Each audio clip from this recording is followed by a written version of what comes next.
अरे मैंने कही आके ब्लाउज खोल के देख ले, ये गांव में रामलीला हो में 30-40 साल हो गए। तो रामलीला में जो राम बनता वो देसी दारू पीता ज्यादातर, और वो जो सीता बनता था फिर वो साड़ी वाड़ी पहन के बनती थी, वो बीड़ी पीता। धुआं टेंट के पीछे धुआं चल रहा है, थैली चल रही है धुआंधार। और जो रावण कुंभकर्ण बनते वो पत्ता खेलते पीछे और जैसे ही मंच पे आमे वेशभूषा में महाराज, गांव के भोले भाले लोग आरती लेके, कोई पूजा लेके, कोई रुपया लेके, कोई पाम छीरो, कोई हाथ पकड़ रो, कोई कहा, और लड़ पड़े। सवेरे हमारे अनो तो है, कल सीता को बिहाए, कन्यादान हमारी तरफ ते हो। अरे मैंने कही आके ब्लाउज खोल के देख ले, ये सीता ना है, पूरा कुंभकर्ण है। वो तो भला कर ले कि टाइट ब्लाउज है, या को नहीं संतरे सब नीचे दिखेंगे आगे पर भाव मस्तराम। अरे मैंने कही आके, और हम इस समय हैं वृंदावन में, जैसा कि आप जानते हैं। नमस्कार, आप देख रहे हैं डीए न्यूज। और जैसा कि आप जानते हैं कि इंद्रदेव महाराज ने, जो कि एक वीडियो वायरल हो रही है जिसमें राम जी के पात्र को लेके, सीता जी के पात्र को लेके कुछ टिप्पणी की है, उसको देखते हुए ब्रजमंडल में जितने भी जो रासलीला वाले हैं उनमें एक भारी आक्रोश है। और यहाँ वृंदावन में महासभा जुड़ चुकी है। इनसे मैं बात कराने की आपको कोशिश करूंगा कि आज ये यहाँ पर आए तो ये किस लिए आए और क्या वो है। जी सर, आप लोग यहाँ इकट्ठा हुए हैं, क्या विषय है? इंद्रदेव जी ने रामलीला वालों के प्रति गलत बोला है, सीता जी के लिए गलत बोला है, राम जी के लिए गलत बोला है, सभी पात्रों के लिए गलत बोला है। इसी विरोध के लिए हम सब एकत्रित हुए हैं और हम प्रयास करते हैं मीडिया से हमारी आवाज को दूर दूर तक पहुंचाया जाए, और एक दिन वह आकर के सभी रासलीला रामलीला वालों से माफी मांगे, अन्यथा इसका बहुत तगड़ा विरोध होगा, इसको कोई भी नहीं बचा सकता है। और मैं कुछ बात कराने की कोशिश करूंगा आपसे, क्योंकि यहाँ बड़े बड़े जो रासाचार्य हैं वो यहाँ मौजूद हैं, उनकी महासभा जुड़ी हुई है, यहाँ भारी पंचायत है। जी सर, आज जो पंचायत जुड़ रही है, क्या माहौल है, क्या है, किस तरह? देखिए, माहौल ये है कि किसी के इज्जत के प्रति अगर कोई हमला करेगा तो कष्ट तो होगा ही। तो आज सबसे पहली बात है, सनातन धर्म केवल हमारा नहीं है, ये हमारे भारतवासियों का सबका है। तो इसका अभिप्राय हमारा ये कहने का कि केवल हमारा या रामलीला का या रामलीला के पात्रों का ये अपमान नहीं किया है, ये हमारे सनातन धर्म का अपमान है। इसलिए उस विषय पर चर्चा करने के लिए सब लोगों को बुलाया गया है कि इस विषय पर अगर हम आज चुप लगा गए तो आगे इसी तरह का, क्योंकि लोग मीडिया में और अपनी वो बढ़ाने के लिए भी इस प्रकार का करते हैं कि हमारा नाम हो जाएगा, प्रचार हो जाएगा। तो इस प्रकार की भावनाएं नहीं होनी चाहिए, इसकी हम निंदा करते हैं और इन पर रोक लगनी चाहिए। क्या कहना चाहिए इस विषय को लेकर? उसमें से वैसे हमारे रामलीला बढ़कर पूरे भारतवर्ष के जो पात्र है, रामलीला के पात्र है, उनके विषय में ये बोला। हम भावना रखते हैं, राम जी को राम जी कहते हैं, उसी में पूजा करते हैं, आरती करते हैं, उसके विषय में शराब पी के रहना। अब क्या भावना पची, कोई दर्शक आगे कोई शराब पी रहे, ये बोलेंगे ना जी। तो जो पूरा प्रकरण हमारा रामपुर पूरे भारतवर्ष में हमारे योगी भी रामलीला करवा रहे हैं, सभी जगह रामलीला हो रही है, हर एक प्रांत में हो रही है, हर एक शहर में हो रही है। ये ऐसा बोलेंगे तो धर्म के नाम पर बहुत बड़ा कलंक है, तो हमारा धर्म का भी विनाश कर देंगे लोग। इसलिए दंड दिया जाए, इसको जेल डाला जाए इसको। हम ये चाहेंगे भारत सरकार। सीता जी के बारे में भी, हाँ, सीता जी के बारे में बोला है, सबके बारे में, रावण कुंभकर्ण के बारे में बातें बोले, यहाँ तक स्थलों के बारे में बोला है। इतना बबू हमको कहने में भी शर्म लगती है, हमको कहने में शर्म। इसको दंड दिया जाए। अगर हमारी आवाज लोग ये पहुंच गए, मुख्यमंत्री तक पहुंचे, भगवान तक ये आवाज पहुंचाएंगे, इसको दंड मिलना चाहिए उसने जो किया है। ये थे हमारे बीच में रासाचार्य जी। जी सर, आप बताइए जो ये पंचायत जुड़ी है इसका क्या वजह है, क्या कारण? वजह तो देखिए वही है, इंद्रदेव ने जिस प्रकार की हमारी आदित भाषा का उपयोग एक ब्रज की कला के प्रति, भगवान राम के प्रति, माता सीता जी के प्रति किया है। रामलीला ऐसी एक कला है ब्रज की कि जो यहाँ के कलाकार सारे हिंदुस्तान में जाकर के रामलीलाओं का प्रदर्शन करते हैं, और उनके ऊपर में इस प्रकार के अनर्गल आरोप लगाना, बिना सोचे समझे उसकी व्याख्या करना भरी पब्लिक में व्यासपीठ से, ये ऐसा अपराध है जिसकी कोई क्षमा नहीं है। इनके लिए तो दंड यही है कि इनकी कथाओं पर प्रतिबंध लगाया जाए, इनका बहिष्कार किया जाए, इसके अलावा इनका और कोई उपाय नहीं। क्या कार्रवाई चाहते हैं आप? हम ये चाहते हैं इन पर प्रतिबंध लगाया जाए जी, इन पर प्रतिबंध लगाया जाए और इनको बंद किया जाए, इनको दंड दिया जाए। सुना है रविवार को कुछ 20 से 25 गांवों की, हम उसमें भी फैसला होगा, सब लोगों का मिलकर के वो भी फैसला जो होगा वो आप लोगों को मालूम पड़ जाएगा जी। हम लोग भी वहाँ सब उपस्थित रहेंगे जी। और कुछ लोगों से मैं बात कराता हूँ। जी महाराज जी, ये जो महापंचायत हुई है इसका क्या वजह है और क्या कारण? ये वजह वही है जो उन्होंने राम कृष्ण की निंदा की। देखो राम कृष्ण का तो वृंदावन में जो व्यक्ति ऐसे राम कृष्ण की निंदा करने वाले हैं उनको तो वृंदावन में रहने का भी अधिकार नहीं है, ब्रज में प्रवेश करने का भी अधिकार नहीं है। ये भूमि देखिए, राम कृष्ण में कोई भेद नहीं है। हम तो एक ही मानते हैं जो राम जी है वो कृष्ण जी है। और फिर हमारी सरकार जो है जितना प्रयास कर रही है इस विषय में कि इसको हिंदू राष्ट्र घोषित किया जाए।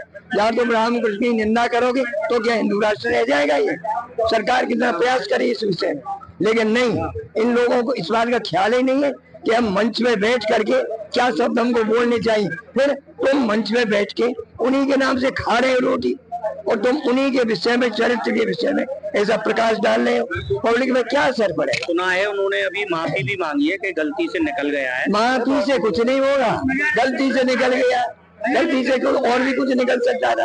अपनी माँ बहन के विषय में क्यों नहीं निकल गया गलती से? ऐसा है, इन लोगों पे कथा करनी तो आती नहीं है। ये लोग ये कथावाचक नहीं, ये टोटकाचार है।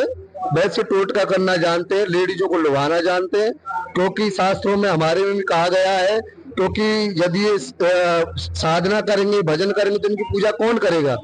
क्योंकि इनको अपना आडंबर चाहिए, इनको अपनी पूजा करानी है, तो बिन चेटक जग नहीं पूजेगा, तो ये बिना चेटक के इनकी पूजा होनी नहीं है। तो इसलिए ये इंद्रदेवाचार्य ने, जो भी इनका नाम है, अनर्गल वचन दे करके इन्होंने सभी रास बिहारी पढ़कर सभी जो हमारे ब्रजवासी गण उनके हृदय को आघात किया है। उनको भारी से भारी दंड मिलना चाहिए, और क्योंकि जब तक किसी को दंड अच्छा सा नहीं मिलेगा तो ये लोग रुकने वाले नहीं है। वो पहले प्रदीप मिश्रा था, फिर कुमार स्वामी है, फिर एक वो आर्य समाजी वाली माता जी प्रकट हो गई है, वो राधा जी को कहती है कौन है, और अब ये हो गया। तो ऐसे करके जब तक इनको भारी मत से इनको दंड नहीं मिलेगा तब तक ये लोग सुधरेंगे नहीं, क्योंकि जो शुद्ध कथावाचक है और भी लोग हैं, हमारे ब्रज के भी लोग हैं, वो ऐसी बात नहीं करते, लेकिन ये लोग बाहर से आकर के हमारा ही खा करके, और हमारी बिल्ली वाली बात है कि हमारी बिल्ली हमको मियाऊ, तो इनको सुधारना पड़ेगा, तभी बात बनेगी। यदि ये अब ये माफी नहीं मांगता है ब्रजवासियों से, और जो हमारे यहाँ राधा कृष्ण आदि सीताराम जी बनते उनके चरण धोकर के नहीं पीता है, तो इसको भारी अपमानित किया जाएगा और इसको भारी दंड दिया जाएगा। जी भैया, क्या कहना चाहेंगे? आप सुन रहे हैं भाई साहब, आप देखो कितना घोर निंदा करते हैं हमें शब्द की, कि हमारे माता पिता, हमारे ये बुजुर्ग लोग बैठे हैं और स्वरूप बना के हमारे चरण धोते, दंडोत करते हैं। संत बड़े बड़े महाराज जो अपने आप में कहते हैं कि मंडलाधीश्वर, और वो रास बिहारी रामचंद्र सबकी पूजा करते हैं, रास बिहारी परकर, केवल वृंदावन मथुरा जितने भी रास बिहारी परकर है, यही एक सनातन धर्म जो मर्यादा से रामलीला करके और अपने धर्म पे अटल है। आप देख रहे हैं, और उसने ऐसा बोल दिया कि सीता जी के ब्लाउज खोलो और मौसमी गिर गई। यदि ये आज हमारे सामने यहाँ उपस्थित होता तो जन क्या हो जाता है, इतना क्रोध है। अध्यक्ष जी बताइए, जो महामंडलेश्वर इंद्रदेव सरस्वती जी महाराज ने जो रामलीला में जो पात्र अभिनय करते हैं और उसने अर्गलन टिप्पणी की है व्यासपीठ पर बैठकर, क्या कहना चाहेंगे इस महामंडलेश्वर के बारे में? देखिए, पहले तो मैं आपके चैनल के माध्यम से कहूँगा ये महामंडलेश्वर है ही नहीं, और अगर महामंडलेश्वर हैं तो अपने चैनल पे और सोशल मीडिया पर अपना प्रमाण पत्र ये जारी करें, कौन से अखाड़े से, किस संस्था से इनको महामंडलेश्वर की उपाधि मिली है। आज की तारीख में हिंदुस्तान में करीब 90% और बल इतने फर्जी महामंडलेश्वर हैं कि छोटे से कथावाचक बने और कोई अपने नाम के आगे लिखता है श्री 108, श्री 1008, कोई महामंडलेश्वर, कोई आध्यात्मिक गुरु, कोई भागवताचार्य, जबकि ब्रजभाषा में सबको कथावाचक कहा जाता है, ब्रजभाषा में कथावाचक कहते हैं। अब ये जो हमारे महाराज हैं, मैं इनकी निंदा नहीं कर रहा है, संत विहार कॉलोनी के निवासी वृंदावन के हैं, वृंदावन के रहने वाले हैं। अब महाराष्ट्र के किसी जलगांव बहुत प्रसिद्ध गांव है, फेमस गांव है, वहाँ इन्होंने ये भागवत में ऐसी जो शब्द कहे हैं रामलीला के प्रति और रामलीला के पात्रों के प्रति। पहली बात तो मैं ये कहूँगा कि एक ऐसे मंच से अगर कोई गलत कार्य कर रहा हो तो कोई नकारात्मकता वाली बात तो कहनी नहीं चाहिए, अपनी सकारात्मक धर्म की साथ ही बात करनी चाहिए। और कोई बात अगर इन्होंने देखी होगी, कहीं किसी ने किया होगा, जैसे अब हमें छाता मथुरा जनपद विधानसभा छाता तहसील हेडक्वार्टर है, यहाँ रामलीला होती है। मैं पिछले 8 साल से अध्यक्ष हूँ और बचपन में मैंने 9th क्लास से 7 साल तक लक्ष्मण का रोल किया, उसके बाद मैंने परशुराम का रोल किया, मैंने जनक का रोल किया। अब मैं एडवोकेट भी हूँ और एक बार का अपनी का पूर्व सचिव। सबको हमारा सादर प्रणाम। रामाय राम भद्राय रामचंद्राय वेद से रघुनाथाय नाथाय सीतापते नमो नमः। सज्जनों, बड़े कष्ट का विषय है कि जैसे हनुमान जी का रास्ता रोकने के लिए काल नेम भेष बदल के और मार्ग अवरुद्ध करने के लिए चला गया, हमें क्या पता हमारे वृंदावन में ही काल नेम प्रकट हो गए। और इन काल नेमों के लिए हमारे यहाँ हनुमानों की कमी नहीं। सीता जी के प्रति जो अपशब्द कहे हैं, रामलीला के प्रति या पात्रों के प्रति जो शब्द कहे हैं, वो घोर निंदनीय है। हम तो पहले ही दुख से बहुत परेशान हैं कि हमारी रासलीला रामलीला सनातन धर्म का प्रचार करके हम लोग मिट गए, कष्ट सह रहे हैं और ये उन पे जड़े पर नमक छिड़क रहे। शर्म नहीं आती?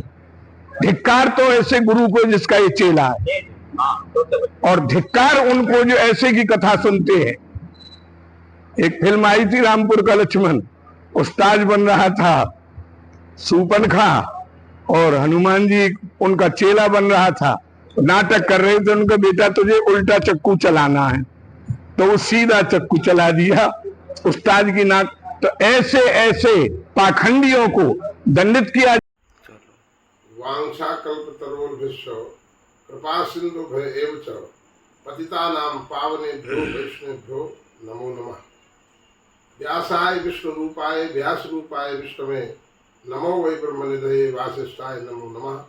जहाँ अचतुर्वदनो ब्रह्मा दुबाहो परो हरि अभाल लोचनो शंभो भगवान बादरायण नमोस्तुते व्यास विशाल बुद्धे पुल्लार बिंदो यत्पत्र नेत्र एन त्वया भारत तैल पूर्ण प्रज्वालितो ज्ञानमय प्रदीप।